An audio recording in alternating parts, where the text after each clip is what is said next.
देखो भाई, जो अपना नेक्स्ट टॉपिक है वो है एरोमेटिक इलेक्ट्रोफिलिक सब्स्टिट्यूशन रिएक्शन, या फिर हम बोल सकते हैं जो नेक्स्ट क्वेश्चन बनेगा वो किस तरीके से बनेगा। Explain aromatic electrophilic substitution reaction. ठीक है, तो किस तरीके से हम इनको एक्सप्लेन करते हैं। हमारे पास जो जनरल पैटर्न होता है इलेक्ट्रोफिलिक एरोमेटिक सब्स्टिट्यूशन रिएक्शन का, वो है कि भाई जो हमारे पास बेंजीन होता है वो एरोमेटिक कंपाउंड होता है, उसके ऊपर साइक्लिक इलेक्ट्रॉन डेंसिटी होती है above the plane and below the plane. ठीक है, इस साइक्लिक इलेक्ट्रॉन डेंसिटी की वजह से जो अबव द प्लेन और बिलो द प्लेन प्रेजेंट होती है, उसी की वजह से इसके ऊपर आसानी से इलेक्ट्रोफाइल अटैक कर सकता है, और अटैक करके वो क्या करेगा, आसानी से उसके ऊपर जो ग्रुप प्रेजेंट है उसको सब्स्टिट्यूट कर देगा, उसकी जगह खुद लग जाएगा। ठीक है, मीन्स ये जो रिएक्शन हो रही है इन एरोमेटिक कंपाउंड के अंदर वो किसकी वजह से हो रही है, जो इलेक्ट्रॉन डेंसिटी प्रेजेंट है above the plane and below the plane, ठीक है, उनकी वजह से हो रही है। ठीक है, तो इसके अंदर क्या होगा, देखो, due to this cyclic electron density above and below the plane electrophile easily attack on the benzene ring.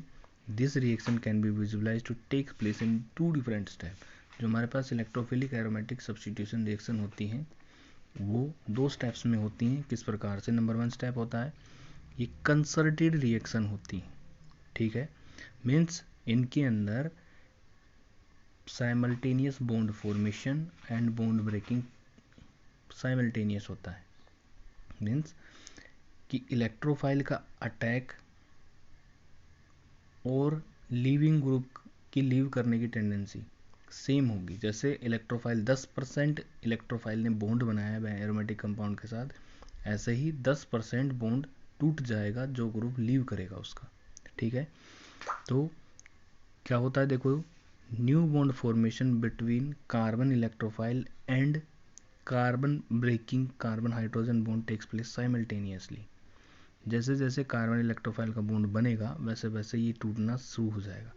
तो जैसे इलेक्ट्रोफाइल इसके ऊपर अटैक करवाते हैं तो ये बनता है, ट्रांजिशन स्टेट बनती है इस तरीके से। ठीक है, जब 50% जैसे हम इलेक्ट्रोफाइल इसके ऊपर अटैक करवाते हैं, अभी तो इसने 100% बॉन्ड बना रखा है, जैसे ही इसके ऊपर अटैक करेगा तो इसका परसेंटेज बढ़ता जाएगा बॉन्ड करेक्टर का, इसका घटता जाएगा। एक टाइम ऐसा आएगा जब ये 50% हो जाएगा, ये भी 50% हो जाएगा। तो इस प्रकार से रिप्रेजेंट करते हैं उसको।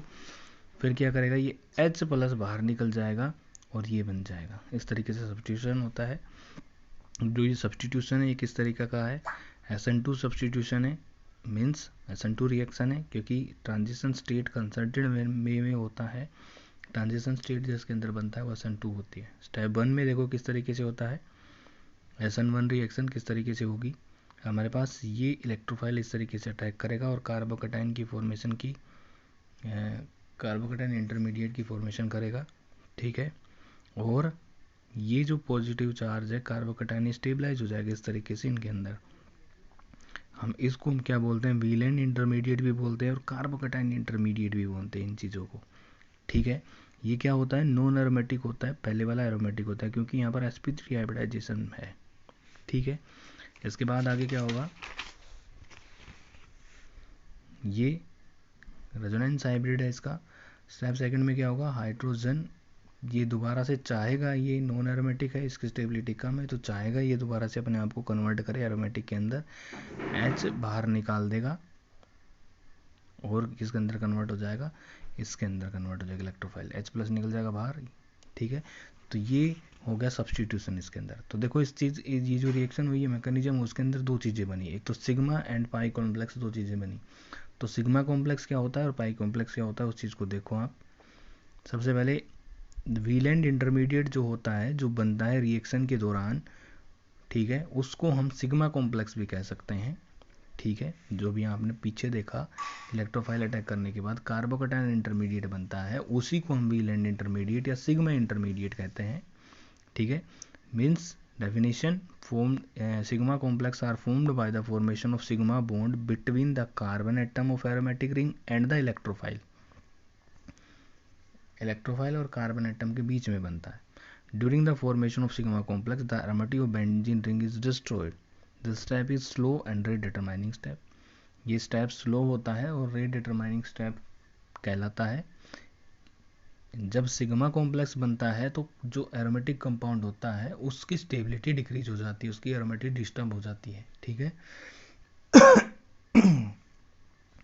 अगला है the sigma complex proceed bye the formation of another complex like pi complex. Sigma complex बनता है किससे? पाई कॉम्प्लेक्स की फॉर्मेशन के बाद, ठीक है। Like sigma complex, pi complex doesn't involve any bond like between the carbon atom of benzene ring and the electrophile, but these are held together only one weak electrostatic attraction। जैसे sigma complex carbon और electrophile के बीच में bond होता है, उसी की तरह ये बॉन्ड नहीं बनाता, ठीक है। लेकिन इसके अंदर क्या होता है कि जो इसकी इलेक्ट्रॉन डेंसिटी होती है उसके साथ इलेक्ट्रोफाइल या कोई भी दूसरी स्पीसीज उसके साथ अटैक करता है और उसको क्या करता है, ये इस बॉन्ड की फॉर्मेशन करता है और इनके अंदर एक weak electrostatic force of attraction generate करता है, ठीक है। तो किस तरीके से इसके अंदर हमारा कंपाउंड है, ये नहीं है। आगे देखो इलेक्ट्रोफिलिक सब्स्टिट्यूशन रिएक्शन हमारे पास ये है, किस तरीके से बनता है। एक इलेक्ट्रोफाइल इसके ऊपर अटैक करेगा तो ये कॉम्प्लेक्स बनाएगा। पहले बनता है पाई कॉम्प्लेक्स, पाई कॉम्प्लेक्स के बाद ये क्या करता है, सिग्मा कॉम्प्लेक्स की फॉर्मेशन करता है। सिग्मा कॉम्प्लेक्स से बाद दोबारा से पाई कॉम्प्लेक्स बनता है और ये पाई कॉम्प्लेक्स फिर क्या बनाता है, सब्स्टिट्यूशन करने के बाद सब्स्टिट्यूटेड प्रोडक्ट बनाता है, ठीक है। एनर्जी प्रोफाइल डायग्राम की रेस्पेक्ट में हम इसको क्या करके देखें कि भाई वो क्या होगा, तो हम rate determining step for pi complexes, pi complex की जो कंपाउंड फॉर्मेशन होता है उसका एनर्जी प्रोफाइल डायग्राम देखा तो किस तरीके से बनेगा। इलेक्ट्रोफाइल जैसे अटैक करेगा पहले पाई कॉम्प्लेक्स बनाएगा, एक एनर्जी गैप और एक एनर्जी बैरियर क्रॉस करके बनेगा, ठीक है, जिसकी एनर्जी हाई होती है। फिर उसके बाद ये क्रॉस करके क्या बनाएगा, सिग्मा कॉम्प्लेक्स, फिर दोबारा से पाई कॉम्प्लेक्स और फिर लास्ट में प्रोडक्ट बनाता है जिसकी एनर्जी होती है सबसे कम, ठीक है। सेम हम रिप्रेजेंट करें energy profile diagram for electrophilic substitution reaction in which the formation of sigma complex is rate determining step. जो रेट डिटरमाइनिंग स्टेप होता है उसमें सिग्मा हो, पहले वाले के अंदर रेट डिटरमाइनिंग स्टेप क्या था, पाई था, क्योंकि वो स्लो स्टेप था। इसके बाद ये देखो ये इससे इसके अंदर कन्वर्ट होता है पाई के अंदर, पाई से फिर इस सिग्मा के अंदर जाता है, इसकी हाइयर एनर्जी है जो, तो हाइयर एनर्जी के अंदर जो कंपाउंड स्टेबल होता है वो बनने में टाइम लगता है और वो ही स्लो स्टेप होता है, जो स्लो होगा वो ही रेट डिटरमाइनिंग होगा, ठीक है। इसके बाद फिर पाई से फिर ये प्रोडक्ट बना लेगा। अब हम इलेक्ट्रोफिलिक सब्स्टिट्यूशन रिएक्शन का एग्जांपल देखते हैं। तो इलेक्ट्रोफिलिक सब्स्टिट्यूशन रिएक्शन पहले देखते हैं नाइट्रेशन रिएक्शन किस तरीके से करवाते हैं। बेंजीन के अंदर कंसनट्रेटेड नाइट्रिक एसिड और कंसनट्रेटेड सल्फ्यूरिक एसिड डालेंगे तो उससे क्या बनेगा, NO2 बन जाएगा, नाइट्रोबेंजीन, ठीक है। किस तरीके से बनता है, सबसे पहले मैकेनिज्म देखो इसका, generation of an electrophile nitronium ion H2SO4 exist करता है H+ + HSO4-, जो NO2 होता है वो HONO2 के अंदर एग्जिस्ट करेगा, ऑक्सीजन की लोन पेयर H+ को एब्स्ट्रैक्ट करेगी जो H2SO4 से जनरेट हुआ है, इससे H2O+ बनाएगा, ये H2O+ बाहर निकल जाएगा, H2O और NO2+ नाइट्रोनियम आयन जनरेट होगा। ये नाइट्रोनियम आयन इंटरेक्ट करेगा बेंजीन रिंग के साथ, ठीक है, और बेंजीन रिंग के साथ इंटरेक्ट करने के बाद ये इस तरीके से सिग्मा कॉम्प्लेक्स की फॉर्मेशन करेगा। उसके बाद ये क्या करता है, लॉस कर देता है प्रोटॉन को और क्या बना लेता है, एरोमेटिक कंपाउंड के अंदर कन्वर्ट हो जाता है, नाइट्रेशन हो जाता है। सेम हेलोजिनेशन करवाएंगे तो हेलोजिनेशन के अंदर Cl2 AlCl3 की प्रेजेंस में हेलोजन जुड़ जाता है, HCl बाहर निकल जाता है। देखो किस तरीके से होती है रिएक्शन। जो Cl2 होता है वो AlCl3 इलेक्ट्रॉन डेफिशिएंट एलोवेस एसिड होता है, तो ये इलेक्ट्रॉन इसके ऊपर अटैक करेगा, इसके अंदर पॉजिटिव और नेगेटिव चार्ज डेंसिटी जनरेट होगी, ठीक है। तो ये इसको अपनी तरफ विड्रॉ कर लेगा, ये बेंजीन रिंग इसके ऊपर अटैक करेगा और ये AlCl4 बाहर निकल जाएगा, ठीक है। AlCl4 ये सिग्मा कॉम्प्लेक्स की फॉर्मेशन होगी। ये सिग्मा कॉम्प्लेक्स अपने आप को स्टेबलाइज करता है, रेजोनेंस स्टेबलाइज, और फिर क्या करता है, यहाँ से प्रोटॉन बाहर निकल जाता है H।